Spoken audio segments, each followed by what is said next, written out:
This is INCRadio, DCEM 954, the voice of truth, the official radio station of the Church of Christ or Iglesia ni Cristo.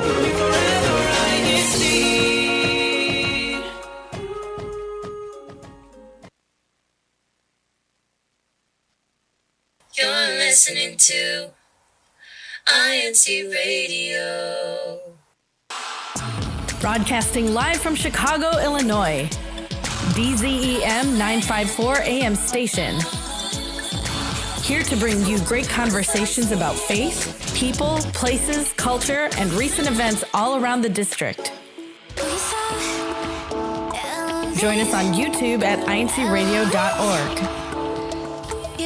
Hello, Northern Midwest and the rest of the world.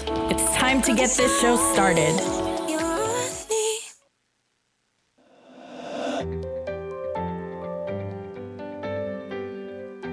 And hello, everyone. It's time to get our show started. Good morning, good afternoon, and good evening to everyone who's tuning in to INC Radio Northern Midwest Satellite Studio. I'm one of your hosts, Gabriel Romero, coming to you from Bloomingdale, Illinois, in the district of Great Lakes. We're so glad to have you with us today as we talk about, for today's topic, home improvement projects. Because, despite the weather that we have here, anytime is a good time to, find things to improve upon in the home. And so we are going to talk to one of our brethren in the local congregation of Grand Rapids, Michigan, for him to let us know about the things that he's been doing to improve his home. And I'm sure that, as you'll see later in our broadcast, there's one very unique project that you may have seen through the thumbnail of our broadcast, but I know I'm very curious to learn more about it, and I hope that you are too. So throughout our broadcast, make sure to share your thoughts, your comments in our YouTube live chat, and we'll do our best to get to those throughout our show today. And so without further ado, I know it's a little bit cloudy and rainy where he is, but let's say hi to our brother there from Grand Rapids, Brother Tom Wassenaar. Good afternoon there from all the way across the lake. Yeah, I guess we could say that, across the lake. Nice seeing you there, Brother Tom. Hello, Gabriel. How are you? Hello, everybody. Thanks for having me. So we're so glad to have you. So I guess let's start a little bit back here, shall we? So I know that we've been talking about projects one can do around the home, and I see already we can tell that you've been very busy. So catch us up. What are some things that you have been doing around your home? Well, I got into a lot of stuff. I get myself into trouble all the time around here. We were into a cement project right here. We're just extending the pad, connecting our pads out here. So my son and I, we've leveled this out. It doesn't look that way. It's a lake right now. This one here is curing from last night. We poured it about 6 o'clock, I think, yesterday. I should be able to walk on it pretty soon or now. So it even though it's wet, it's curing. I have another one. We just poured it about 2 o'clock, and we had to cover that one because we saw the rain coming. So we're filling this up because we need to do a retainer here. You can see the dirt's running down as the rain comes through. We got a river running down through here. So of course we had to dig a lot of this out. It was a big hump here before, and we'll run a retainer wall down through here and over towards the house, and then we'll be able to hold this dirt back. And then my wife Hazel, she can have as many flowers here as she wants. And we also need to raise it because there's something happening here. You see the wood chips, they're getting dug out, and I'm not sure what it is, but it might be our chickens. I said, well, we either got to kill the chickens or we got to do something different. So we're going to raise it up, put some stones in there, which, having chicken dinner is not bad, but we want the eggs from our chickens. So we're going to keep them around. And I'm sorry. We'll look a little bit more at the chickens later on in our show. Sure. But what are some other projects? I've seen the external projects that you've been doing, okay.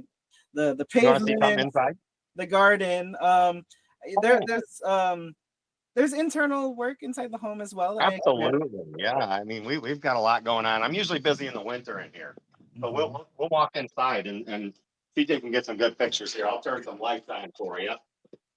You can see we've been framing. We got some walls going up here. I'm going to keep turning the lights on. I've been framing in our ductwork.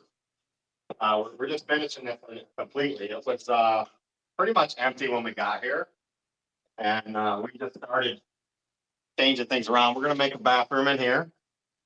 We already have the plumbing in here, but I still have to cut the floor back, which I've done a lot of cutting already. This was not like this when we got here. It's a sump hole, but we have a pump in there that pumps out the water, and it will pump out the shower and the toilet that's going to be down here. This will be a washroom or a mud room, and then we have one room that's completed to a point, which it turned into storage right now. And we As it also, usually does. what's that? As it usually does. Sometimes those spare rooms can become Well, storage at home. we have nothing but construction material in here. That gas pipe in here. We installed this window so that it would be a legal bedroom if we ever wanted to call it a bedroom. This is the egress window, so you can escape through it if need be. So there's 2 exits to this room. So this is partially finished. We're working on it, but I'm not working inside right now. When it gets warm, I get called outside. My wife needs me out there doing some projects, which I totally agree. I like to be outside doing them. But we put some studs here on the walls. We also have a whole nother room in there. It's just going to be utility. We won't finish that one, but this will all be finished eventually. We are working on it, but it's slowly but surely. We've only been here for 3 years, so I mean it's taking time. Okay. That's what's going on in here. We're doing all new plumbing in here, all new wiring. So as you can see, I have not done all of that yet. We're getting Yes. we are getting it. You There are will be under the stairs closet there. That's already partially framed, not complete. But nothing is complete down here yet. The washer works, though. That's a good thing. I'm That's curious. pretty much all we got going on inside. Nice. I am curious, is this all stuff that you learned on your own, like how to tackle these projects? Well, I learned from, my grandparents, Mhm. my parents, my step parents. I've watched a lot of people do a lot of things from farming to construction. I worked construction with my family when I was growing up as a teenager. I probably left that around early 20s just to do something else. So watching it and listening to it, things like that, like these boards here, when we put them up, we have to make sure they're level. So we put them up there, we put a level on there, and before I can say a word, my son CJ, he says, "Oh, it's perfect," because he knows where the bubble goes. He knows where it's level because he's watched me do it. And that's exactly how I learned it. And I'm glad that my kids are learning the same way I did. No one taught me. They didn't send me to school. They just threw me into it. That's pretty much what we do here. We have other children here. We have a 5-year-old and an 8-year-old, and they also know quite a bit about my tools. I think CJ can grab any of my tools and do them. He's 18 years old. So, I mean, he's on his way to being what do they call that? A skilled tradesman. The tradesman, yeah, pretty much, yeah. And I tell you what, it's great. We need them. We need people that can build. We need people that can do things. Mhm. Yeah, it's great to see like your tasks, your projects have become kind of like a family project too, right? You're Yeah, involved in well, them. they need to be. I need help. I mean, CJ's moving all that dirt. I'm moving a couple shovels, and I was sick yesterday, so I'm like, I gotta sit down. No, that But we're is- still out here working. We're trying to get it done.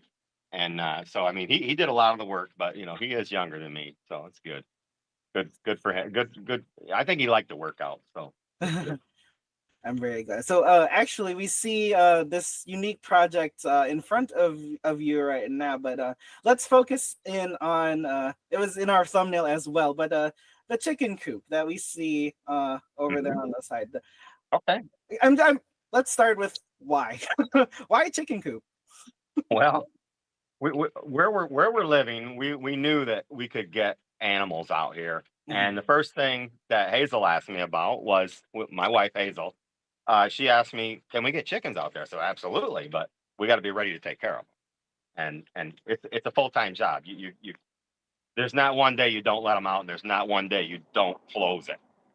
So it's a full-time job, and we all need to we kind of need to share it if we can. And so it took us. I mean, this is the third year we've been here, third summer. We finally pulled the trigger and went and got it. Went and got the chicken. So and then the whole reason is for fresh eggs. Oh, okay.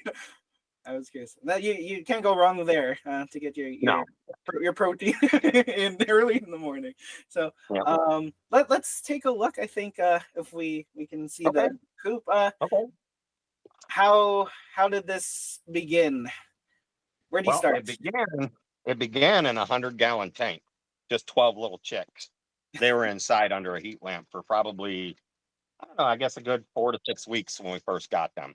So I had 4 to 6 weeks to get this thing built. Oh, wow. I knew, and I found a picture of one online that I liked, and it's a farmhouse style. Come on up front. It's just it's your basic farmhouse style looking chicken coop. I'm gonna stand up there. That's the look from the front. It's a little tall. I like to walk into my chicken coops. I remember as a child at my great grandmother's house that we could walk in there and clean it. So I'm taller, so I built it taller. A little taller than than the picture I saw, but I just modified it a bit. So that's your basic chicken coop. But we have some things inside. We have what they call roosting bars in there, and they come in here and they'll fly in. They'll sit up here, they'll sit here, and they'll even sit up on this one here.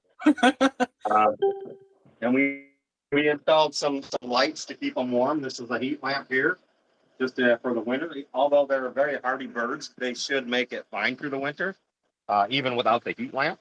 But we did it. I mean, you know what? Just wanted to. I don't know. The electric was there, so we used it.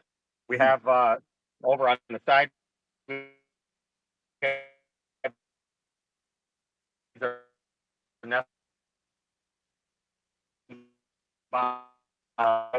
Retrieve, and there's 7 nesting boxes per side. Now, each nesting box.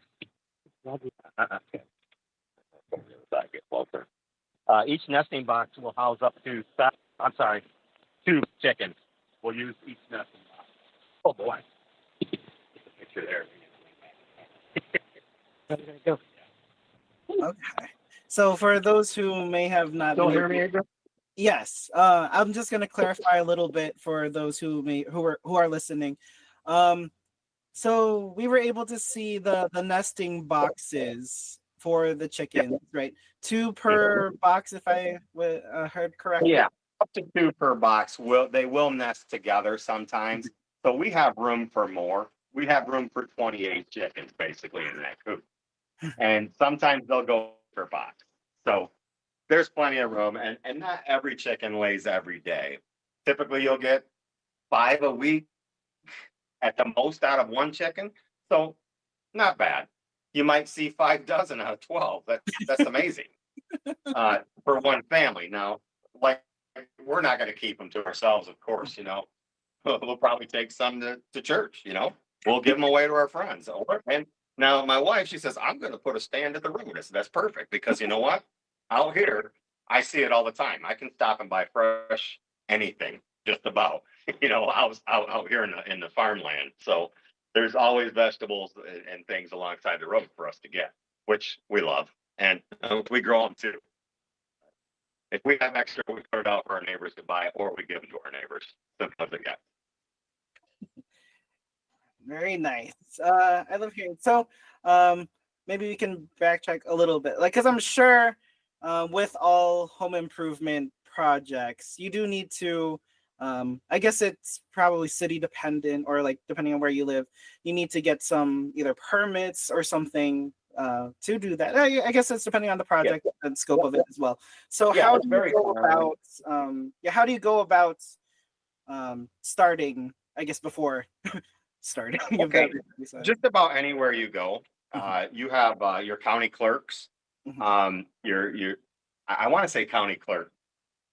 Don't quote me on that. It could be just about anywhere. Yeah. But it's you have your township, whatever township you're in, you just call them. You ask them about building permits.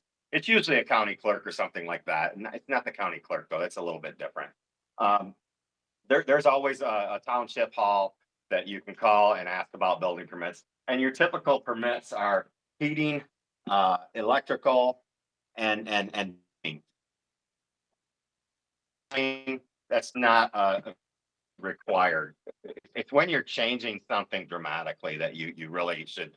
If you're just replacing a wire, you're replacing an outlet, not necessary. Mhm. When you're like, say, once I'm done down here in the basement, if I want to turn this is a 3-bedroom home. If I want to turn it into a 4-bedroom home, I am going to need to get some permits to do that.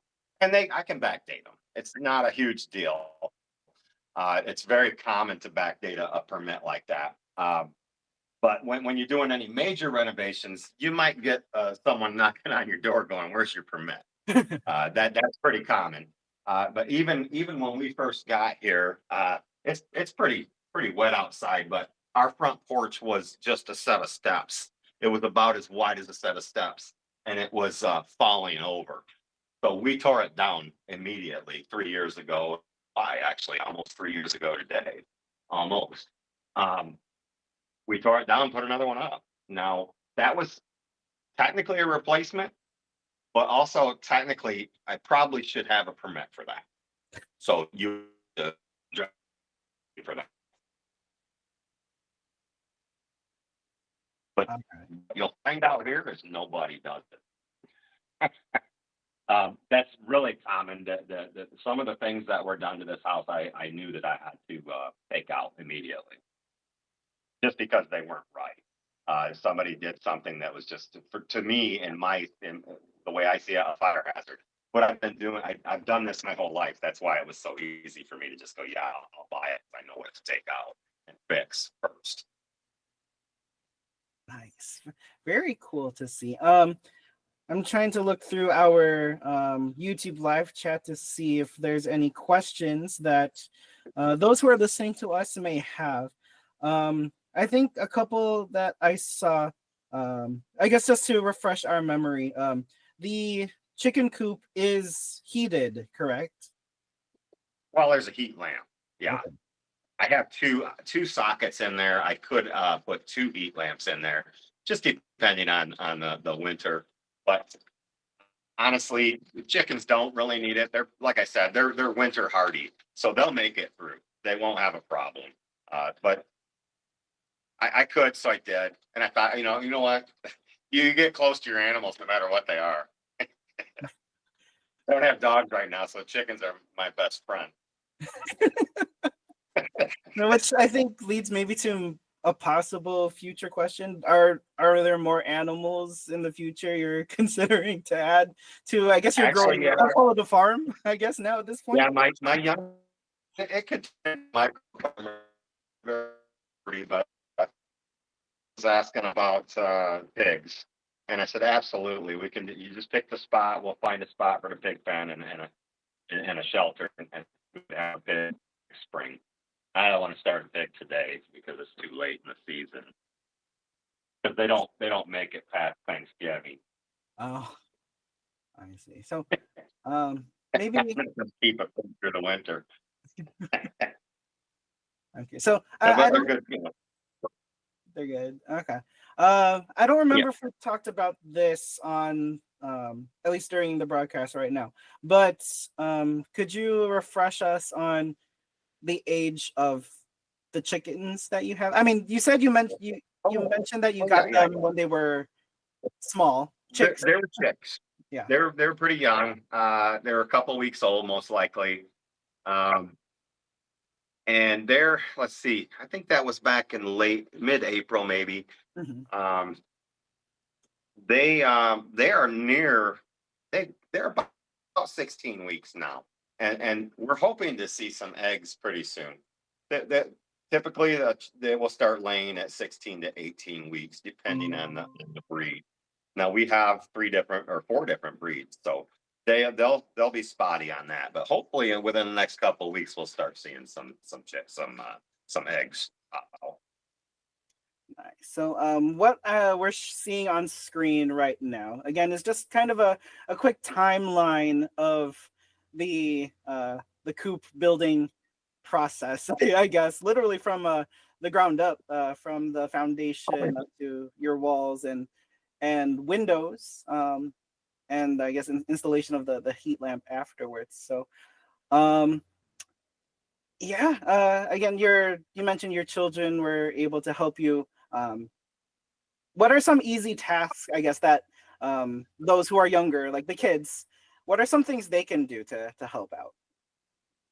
Well, they'll typically clean up messes after me. Sometimes they'll just get under my feet, but they're usually there with me.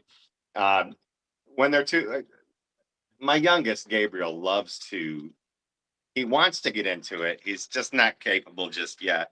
And some of the tools are just too dangerous for him to use. So I'll ask him to grab me some screws from inside and I'll explain which ones they are. They'll run back and forth, get me that stuff. Uh, they know I don't want to spend all my day walking back and forth. So they'll string cords out for me. They'll bring the tools out to me. I don't let them plug them in. I don't let them use them at this point, especially saws and things like that. So typically they're helping me with a lot of the cleanup. Once in a while, they'll hold a piece of wood for me or something like that. But it's very, or sometimes we'll be cutting wood out here with a chainsaw. I'll get this little electric one going and I'll let them do that. Sometimes I will let them run the trigger on my gas chainsaw, but I'm holding everything and I'm in between them and the saw. So, I mean, I give them a chance to feel it, to operate it, but not by themselves, of course. Right. Yes, very important for all of us, or especially the children, to be safe while doing these projects as well. But it is very cool to see that this was a very involved project, not just for you, but your entire family. And actually, the kids, I forgot this. The kids painted it. I didn't paint it. Oh, that was our oldest CJ and the 2 youngest kids. They all were out there painting. Now we had a mistake on some of the paint. It's peeling off, but we'll put some better paint on it later. Nice. Well, thank you, Tom, for sharing your projects with us. And I'm sure there's a lot of those in our YouTube live chat who responded positively and have their own ideas as to what to do next. So actually, what we're gonna do next is learn something new, not particularly about a project in general, but coming from our CSD officers, those from the Christian Society for the Deaf. They're going to teach us now how to sign the phrase home improvement. So let's learn all together what that is. Thank you, Gabriel. Hello, brothers and sisters. My name is Sister Sophia, and I'm the Secretary for the Christian Society for the Deaf in the District of Great Lakes. And for today's Sign of the Week, I'm going to teach you how to sign the phrase home improvement. Now, we're going to learn how to assign each of these words separately, and then we'll put them together in the end. To sign the word home, you'll have your dominant hand out, and you'll have all of your fingers touching just like this. And with the tips of those fingers, you're going to touch the corner of your lips. And then you'll bring it up where your ear is, still on your cheek. Move your ear. And that's how you sign home. Now, to sign improvement, you're going to have your non-dominant arm out, just like this. And your dominant hand is going to look just like this, all of your fingers sticking up. And then you're going to have your hand do a bit of, think of it as like a stepping kind of motion up your arm.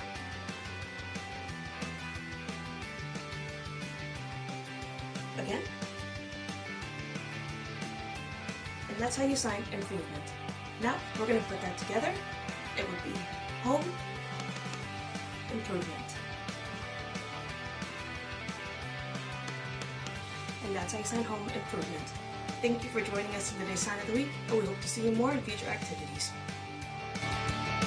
This is your Yes, thank you so much to Sister Sophia and those from the Christian Society for the Deaf in our district of Great Lakes. We're very grateful for your continued support every week in teaching our brethren how to sign many words and phrases. And speaking of the district as a whole, we're going to take a look back at some of our recent activities that we've held here in the District of Great Lakes through our CFO in Action segment. So let's take a look at what we've done.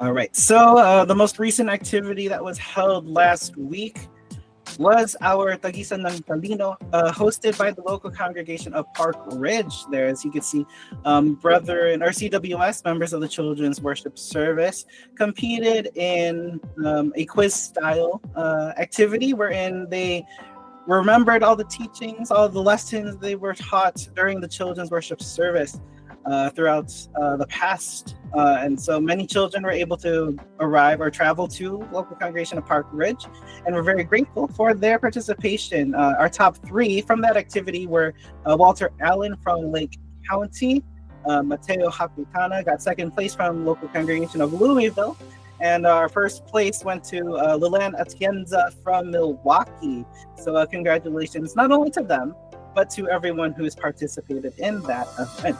Our upcoming activities for the District of Great Lakes.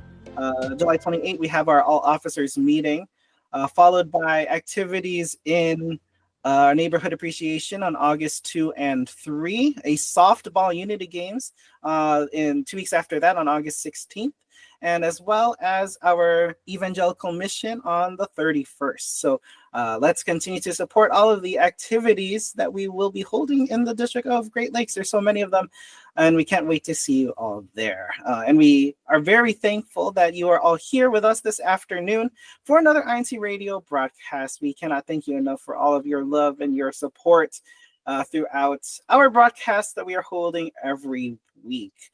To give a more specific thanks, we would like to say thank you for in the District of Great Lakes. Thank you to our Assistant District Minister, Brother Art Agag, as well as our District Minister, Brother Elmer Sarmiento. For INC Radio, we would like to thank our station manager, Brother Wally Taray, as well as our Deputy Executive Minister, Brother Angelo Rani V. Manalo, and our Executive Minister, Brother Eduardo V. Manalo. We thank you all so much for allowing us to have this platform to share the activities, hobbies, interests of the brethren and the district as a whole in the District of Great Lakes. Let's see, if Brother Tom, if you are still there, you're probably tending to the chickens right now. But is there anyone that you would like to say hi to before we wrap up? Oh yeah, I like to say hi to my wife Hazel, and I like to thank my son CJ for running the camera for me, and thank you to everybody for just taking the time to let me share. Yes, and we will be grateful for you to share more projects in the future. Maybe when the garden is complete or something like that. In the future, we can't wait to see what comes next, Brother Tom. So thank you again so much for joining our broadcast today. And on behalf of everyone here from the INCRadio Northern Midwest team, we would like to remind you to continue to stay phenomenal and watch our broadcasts every Saturday at 4 p.m. Central, 5 p.m. Eastern Time. We'll see you again next week. Don't forget to be phenomenal and take care. Bye, everyone.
This is INC Radio, DCE.